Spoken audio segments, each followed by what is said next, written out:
여호와는 나의 목자시니 내게 부족함이 없으리로다. 그가 나를 푸른 풀밭에 누이시며 쉴만한 물가로 인도하시는도다.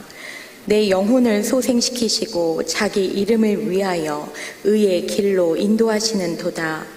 내가 사망의 음침한 골짜기로 다닐지라도 해를 두려워하지 않을 것은 주께서 나와 함께 하심이라. 주의 지팡이와 막대기가 나를 안위하시나이다. 주께서 내 원수의 목전에서 내게 상을 차려주시고 기름을 내 머리에 부으셨으니 내 잔이 넘치나이다. 내 평생의 선하심과 인자하심이 반드시 나를 따르리니 내가 여호와의 집에 영원히 살리로다. 아멘. 우리 이 땅을 살아가면서 내가 갖는 힘이나 권력이나 어떤 능력을 갖고 살려고 노력합니다. 그런데 내가 갖고 있는 힘 갖고는 해결하지 못한 문제가 참 많습니다. 우리 믿는 성도들은 오직 하나님의 은혜로 살아가는 성도인데, 은혜가 뭐냐? 하나님께서 값없이 조건 없이 우리에게 주신 모든 선물이 바로 은혜라고 합니다. 오직 은혜로 주어진 것이 뭡니까? 우리가 봤듯이 구원이라고 하는 겁니다. 구원이라고 하는 건 단지 죽어서 천국만 가는 걸 이야기하지 않습니다.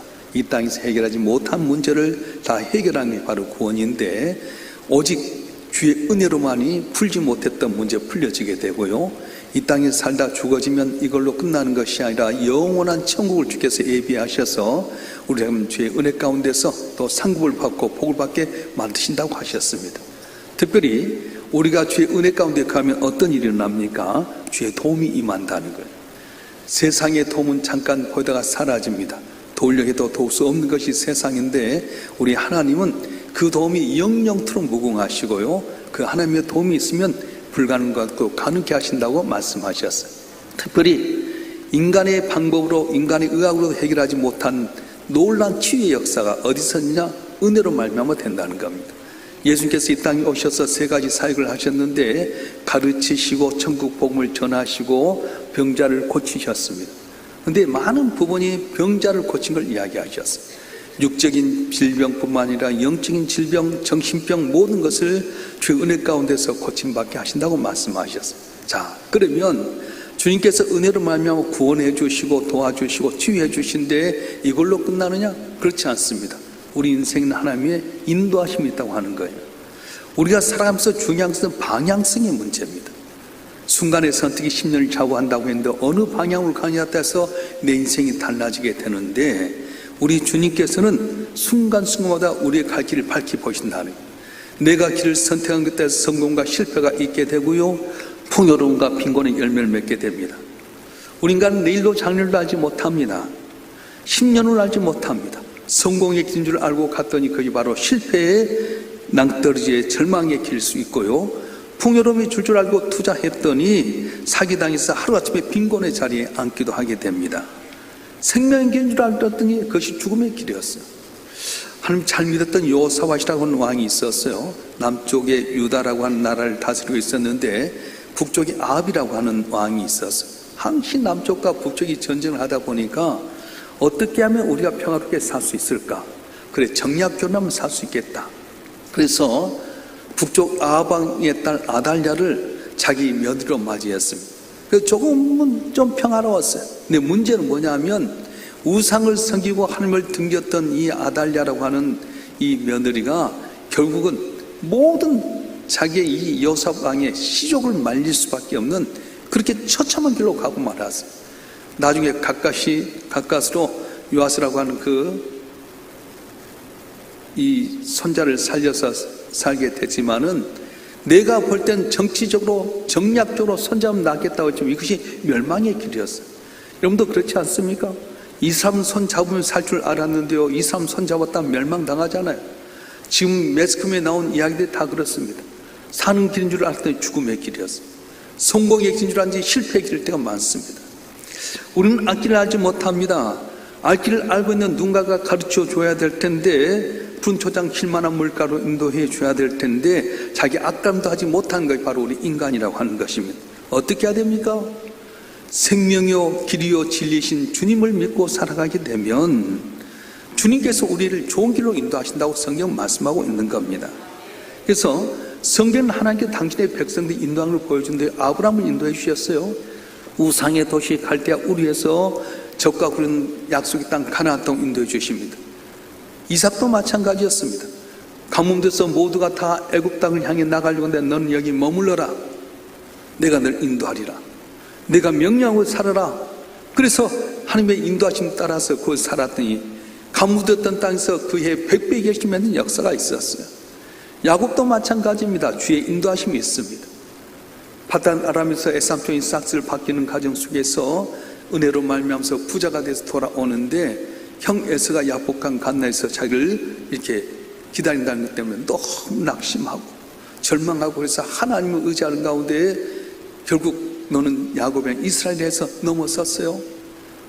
형 에서가 있는 땅도 다 주고 형은 에돔이라는 쪽으로 동쪽으로 갔는데 가다 보니까 이제는 뭔가 풀려졌어요. 이기면 되겠다. 근데 세겜이라는 곳에 갔는데 거기서 머무르게 됩니다. 하나님께서는 자기가 약속했던 베들로 가서 제단을 쌓아야 될 텐데 세겜 땅에 거하면서 여기가 좋사오니 머무르고 말았어요. 근데 거기 세겜이라는 사람에 의해서 딸 디나가 강간을 당하게 되고 거기에 또 레아의 두 아들들 가운데 두 번째, 세 번째는 레위와 시므온이 이 세겜에 와서 우리가 잘못 결혼하자 할 때 그러니까 우리하고 약속한 대로 해라. 너희들도 우리처럼 할례를 받으면 우리가 결혼하겠다. 그 할례를 받아 가장 아플 때 가서 그 족을 쏙 쓸어버렸어. 가나안 족속이 전체 일어나서 저 야곱이라는 족속이 우리 이렇게 가나안 족속을 어렵게 했는데 쓸어버리자고 다 일어섰는데 그때 하나님께 말씀하신 겁니다. 야곱아 두려워하지 말아라. 네가 네 형 에서의 낯을 피하여 도망갈 때 내게 나타나 하나님께 가서 제단을 쌓아라. 여러분 지금 죽음의 위기 속에 있는데 하나님께 어디로 가라 합니까? 베델로 올라가서 제단을 쌓아라. 내가 너 지켜주겠다는 거예요.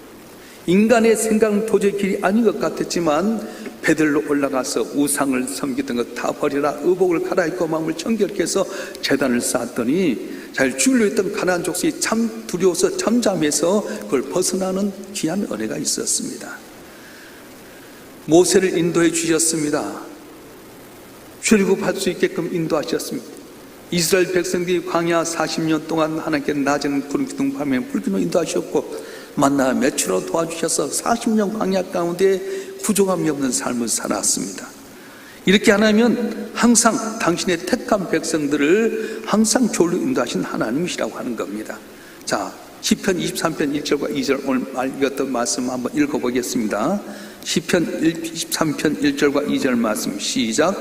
여호와는 나의 목자시니 내게 부족함이 없으리로다.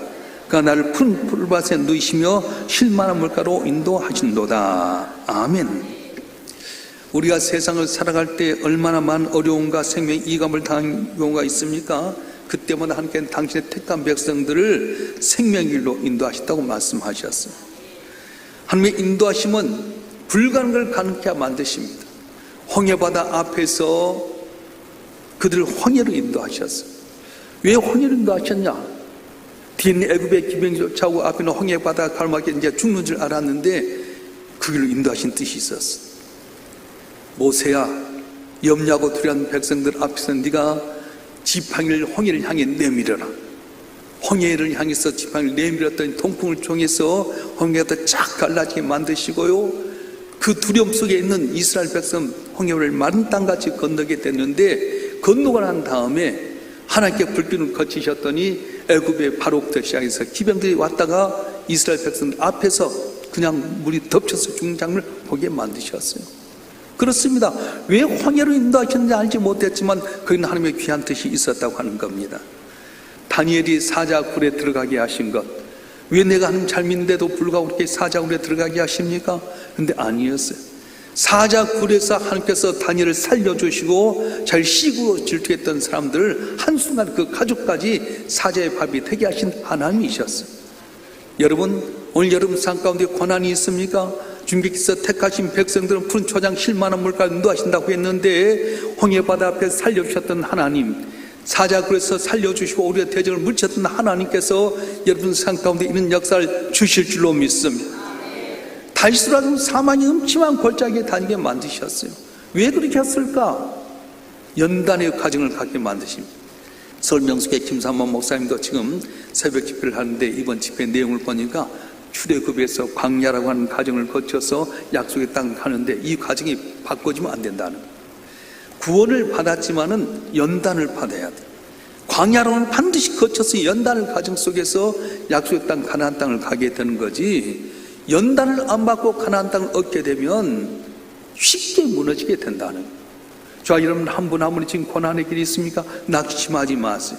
이 연단의 과정을 통해 하나님 바라보게 되면 내 고난이 변해서 기쁨이 되는 역사가 일어날 줄 믿습니다. 하나님은 한 번도 실수한 적이 없으셨어요. 약속할 걸 지키지 않은 법이 없으셨어요. 그래서 하나님의 인도하시면 어떠냐? 택한 백성들의 주님을 바라볼 때에 내가 생각지 못한 종들로 인도하시는데, 여러분 여기까지 오게 된 것은 여러분 방법으로 온 것 같으며 그렇지 않습니다. 바람이 통해서 서로 본 게 우연인 줄 알았는데 거기에 뜻과 목적이 있다고 하신 하나님은 여러분 이곳에 인도하신 건 반드시 복받게 하신 건데, 내 생각 내 방법으로 살면 죽을 수밖에 없어요. 이곳까지 보내신 하나님의 뜻이 무엇입니까?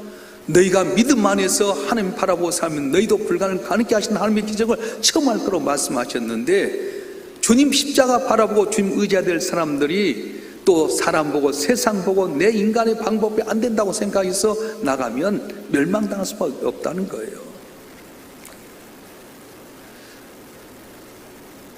저도 이렇게 돌이켜보니까 여기까지 오게 된 전적인 하나님의 은혜다. 숱하게 여러분 말씀했습니다만 제가 개척했을 때 인간적인 눈으로 보면 저 후곡마을 동학포롱 아파트가 너무 좋았어요. 948세대 아파트로 탁 둘러 있잖아요. 야, 여기다 개척하면 좋겠다.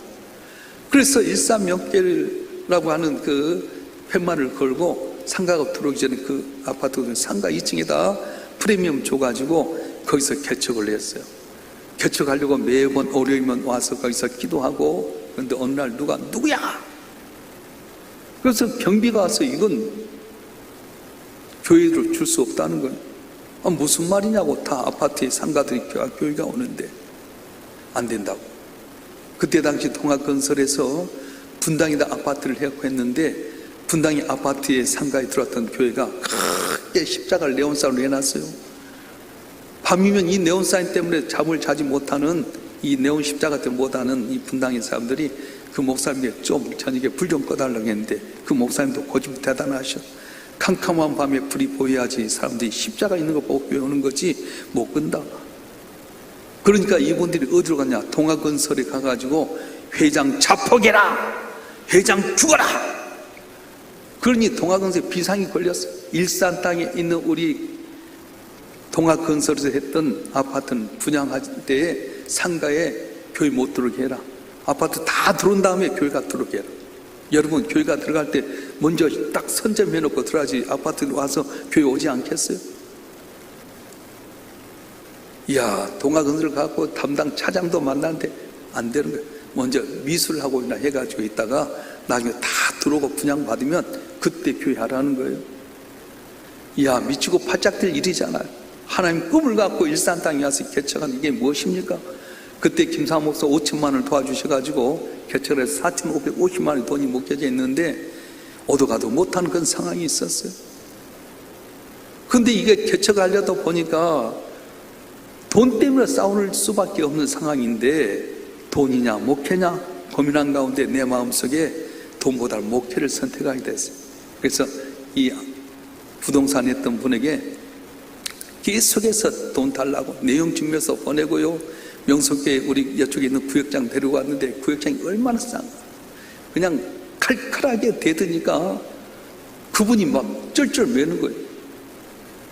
저한테 제발 살려달라고. 자기도 전세에 살고 있는데 나가라고 막 주인이 그러니까 살려달라고. 근데 제가 교회를 개척하는데 이거 처음부터 이거 걸린다면 안 되겠다 싶어서 물었어요. 교회 다니냐고. 안 다닌다고. 근데 내 동생 목사라고. 그럼 당신이 교회 다니면 내가 다 이거 풀어주겠다. 4,550만 원을 내가 포기하고 문천마을 15단지 교회가 하다가 안 돼서 나간 그 교회로 왔어요. 돌이켜 보니까요, 그것이 바로 늪이었어요. 지금도 거기가 상가의 교회가 2개 있는 것은 오직 일산에 거기 하나뿐이에요. 내가 그 자리에 있었으면, 돈만 바라보고 있었으면 거기서 호적되고 막 그럴 텐데 오히려 다 버려두고 문천마을로 와서 사는 가운데 교회가 막 붕괴하셨고 애가 오게 만드셨어요. 사는 성도 여러분, 어쩔 땐 내가 볼 때는 아닌 것 같아도 주님께서 택한 백성을 푸른 초장 실만한 몰카도 하시는데, 오직 주님 의지하는 가운데 여러분 삶 가운데 승리하는 주께 영광 도는 기적의 학교에 있기를 주님으로 축원합니다. 축원합니다. 자, 우리 시편 40편 2절 말씀 한번 볼까요? 시편 40편 2절 말씀 시작. 나를 기가 막힐 웅덩이와 수렁에서 끌어올리시고 내 발을 반석에 두사 내 걸음을 견고하게 하셨도다. 아멘. 사실 여러분 생각해보면 주께서 은혜 주시지 않았으면 다 죽을 수밖에 없는 존재였어요. 질병 때문에 죽을 수밖에 없고요, 물질 때문에 죽을 수밖에 없고요, 가정이나 자식이나 모든 삶할 때 이것 아니면, 은혜 아니면 죽을 수밖에 없는 존재였는데 돌이켜보니 하나님께 여기까지 인도하시지 않았습니까? 오늘 집사님 기도하셨지만은 우리가 뭘 바라보겠어요? 오직 주님 바라보고 주의 은혜 가운데 가게 되면 내 고난이 입에서 기쁨이 되고 간증이 되는 역사가 일어날 줄로 믿습니다. 때때로 우리는 항상 사막과 같은 길, 건강이나 물질이나 가정 형편이나 사업이나 개인적인 문제 때문에 정말 사망의 음침한 골짜기 갈 때가 참 많이 있습니다. 그럴 때 주님께서는 무엇보다도 우리를 푸른 초장 쉴만한 물가도 인도하시도록 말씀해 주셨어요. 이스라엘 백성을 밤에는 불기둥으로 낮에는 구름기도 인도해 주셨던 것처럼 하나님께서는 우리를 어떤 조건이나 환경이 있어서가 아니라 전적인 은혜로 말미암아 광야 생활 같은 세상에서 이스라엘 백성을 건져주셨다고 하십니다. 오늘도 마찬가지입니다. 광야 같은 험한 세상 가운데 내가 사는 거 바로 오직 주의 은혜인 줄로 믿습니다. 신앙생활 뭡니까? 신앙은 영적인 것입니다. 손으로 만져서 된 것도 아니고요, 감정을 느껴서 된 것 아닙니다. 주에 대한 믿음을 갖고 이제 영의 눈이 띄어지게 하셔서 하며 손길을 보게 되는데, 여러분 어떻습니까? 진짜로 내가 예수를 나의 구주로 믿고 영적인 눈이 띄어지게 되면 고난 가운데서 역사하시는 하나님의 인도하심을 보게 되는데, 영적인 눈이 띄어지길 주님으로 축원합니다. 어떤 사람은 아무것도 보이지 않는다, 육체로 느껴지지 않는다 낙심하지만, 그러나 여러분 믿음의 눈으로 바라보면서 확신한 적에 놀라운 은혜를 주신다고 말씀하셨어요. 주님께서 인도하실 때 우리는 홍해 속에 들어가는 것도 안전하게 됩니다. 지금 나를 붙들고 가는 것이 언제 어디나 거의 안전한 곳이 된다고 말씀하셨어요. 사망의 음침한 골짜기로 갈지도 주께서 나를 이끄시면 거기가 바로 안전한 곳이 되게 됩니다. 어둠의 골짜기를 지나가도 어둠은 주님 앞에 대낮같이 밝아진다고 말씀했어요. 내 눈으로 보이지 않지만은 도저히 인간으로 이해할 수 없지만 하나님께 인도해 주실 때는 그것이 바로 안전한 길이요 대낮이요 평안의 길이라고 말씀하고 있는 겁니다. 사랑하는 성도 여러분, 오늘 또 택한 백성들의 은혜를 베푸셔서 푸른 초장 쉴만한 물가로 인도하시는데, 이건 내가 학벌이나 권력이나 물질이나 내 배경이 아니라고 하는 거예요. 오직 은혜라고 말씀하셨어요. 아들 예수를 십자가에 못 박혀 죽기가 희생하신 그 하나님께서 그 아들 때문에 우리에게 은혜를 베푸시고 좋은 길로 인도하신다고 말씀하셨어요. 내가 볼 때 척척 이루어진 것 좋은 길 아니에요. 오히려 그 위기에 하나님께서 요나에게 너는 니느웨에 가서 복음을 전하라. 어렸을 때 이 아수르가 요나가 사는 그 이스라엘 정복해가지고 사람을 잔혹하게 힘들게 만드셨어요. 그때 역사를 보면 대항했던 그들을 산채로 껍질을 벗겨 죽이게 되고요, 산적같이 나무로 세운 데다 사람을 차곡차곡 쎄가지고 거기다 찔려서 그대로 한 것을 어린아이 때 보았습니다. 그래서 이 아수르에 대한 분노가 많이 있었는데 그가 하나님의 부르심을 받게 됩니다. 선지자 역할을 감당하니까 하나님께 기도할 때 하나님 아수르를 망하게 해달라고, 우리 민족을 이렇게 어렵게 만든 아수르를 어렵게 만들게 해달라고 했는데 하나님께서 니느웨가 악함이 너무 강해서 내가 멸망해야 되는데 내가 그들을 귀하게 여긴다. 너는 가서 아수르에 가서 수도인 니느웨 가서 회개하라고 해라. 못합니다. 그래서 니느웨로 안 가고 정반대는 다시스로 갔는데 딱 가자마자 배가 있지 않습니까? 야, 이건 하나님의 뜻이다. 배를 홀라당 타고 딱 갔어요. 편안하게 배 밑에 잠을 자고 있는데 하나님 가만 안 두신 거예요. 네가 맡겨진 사명은 니네에서 복음 전한 건데 네가 다른 데 간다. 그래서 바다가 풍랑인 거 요동치게 만들고 있는 물건도 다 던지게 나고, 그럼에도 요나는 콜콜 차는 거야. 요나무 나 때문에 제비를 뽑았는데 요나가 걸리게 됩니다. 네가 어떤 용거냐? 나를 바다에 던져라. 자, 내가 죽을지언정 안 간다. 그렇게 고집투성이했던 요나를 하나님께 큰 물고기 삼켜가지고요 3일 동안 서울 같은 지옥 같은 경험을 하는 가운데 회개했더니 그를 니네 앞쪽으로 내놓게 되고, 그래서 나가서 복음을 전하는데 요나는 아직도 정신 못 차린 거예요. 하나님, 나 솔직히 하긴 해도 기쁨이 없습니다. 그래서 40이면 니네가 망한다, 40이면 니네가 망한다 선포를 했는데, 세상의 모든 왕부터 시작해서 모든 사람이 다 죄를 무릅쓰고 회개하는 걸 보면서 넌 망한 줄 봐야 되겠다 했는데, 뜨거운 태양이 내리친 가운데 박넝쿨이 나갔고 따뜻 시원하게 이렇게 만들어 주었어요. 아이고 시원해서 좋구나. 그러고 있는데 망할 줄 알았던 니는 망하지 않냐고 다 회개한 걸 보면서 왜 이러시지? 근데 하나님께서 벌레를 갖고 이 자기 그늘을 가렸던 나무 위에 이 그늘에 밑둥이를 걸어가고 말라지게 됩니다. 아이고 하나님 더워 죽겠습니다. 차라리 죽는 게 낫겠습니다 했더니 하나님 뭐라고 말씀하십니까? 네가 심지도 않는 박넝쿨 때문에 네가 이렇게 만족해하거늘 저 12만 명의 네 사람들이 회개한 걸 내가 어찌 좋아하지 않겠느냐. 그러면서 요나로 하여금 하나님이 인도한 것을 깨닫게 만들어 주셨어요. 사랑하는 성도 여러분, 우리에게 사명이 있을 때 하나님께는 버리지 아니하시고 반드시 좋은 길로 인도할 줄로 믿습니다. 따라서 합시다. 요놈의 나 때문에, 요 나 때문에, 요놈의 나 때문에, 요년의 나 때문에 내가 문제입니다. 내 고집 갖고 내 생각 갖고 삶이 좋은 것 같지만 길이 아니라는 거예요. 오늘 하나님께서는 은혜로 우리에게 좋은 길로 인도하신다고 말씀하셨습니다. 영적인 눈이 띄어지면 이걸 보고 우리는 어떤 환경 가운데 기뻐할 수 있지만, 영의 눈이 띄어지지 않으면 환경만 바라보고 낙심하고 절망하고 내가 온한 길로 가다가 고생할 수밖에 없다고 말씀하셨어요. 이번 9월 특별세를 오직 주님 바라보는 가운데 은혜로 승리하는 푸른 초장 힐만한 물가 누하는 주의 은혜 가운데 감사하는 여러분 되길 주님으로 축원합니다. 축원합니다. 우리 한번 주의 삼창을 통으로 기도하십시다. 어려움이 있습니까? 고난이 있습니까? 하나님 살아계셔서 약속을 지킨 하나님인데 주여 나를 푸른 초장 힐만한 물가 누하여 주시옵소서. 내 고난임에 기쁨이 되게 하시고 합력에 서주신 기적을 주시옵소서. 우리 열심히 주여 삼창하고 통수로 기도하겠습니다.